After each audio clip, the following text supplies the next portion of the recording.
चित्रकूट में तीनों माताओं के आने पर प्रभु सबसे पहले माता कैकेयी के पास पहुंचकर प्रणाम करते हैं, क्योंकि उनको पैदा करने वाली भले ही कौशल्या थी, लेकिन उनको मर्यादा पुरुषोत्तम बनाने वाली माता कैकेयी थी। आध्यात्म रामायण कहती है कि एक रात जब माता कैकेयी सोती हैं, तो उनके स्वप्न में विप्र, धेनु, सुर, संत सब एक साथ हाथ जोड़कर आते हैं और उनसे कहते हैं कि हे माता कैकेयी, हम सब आपकी शरण में हैं। महाराजा दशरथ की बुद्धि जड़ हो गई है, तभी वो राम को राजा का पद दे रहे हैं।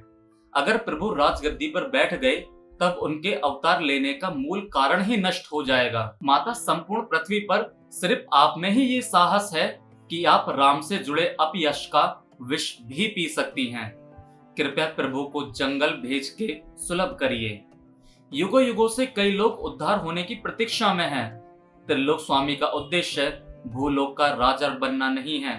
अगर वनवास ना हुआ तो राम इस लोक के प्रभु ना हो पाएंगे माता।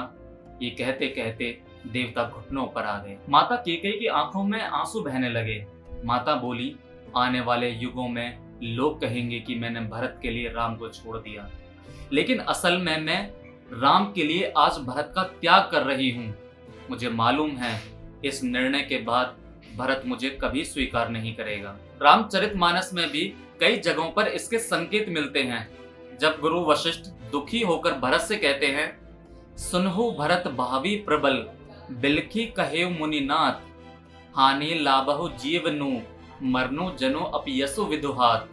हे भरत, सुनो, भविष्य बड़ा बलवान है। हानि लाभ, जीवन मरण और यश अपयश ये सब विधाता के हाथ में ही हैं। बीच में केवल माध्यम आते हैं।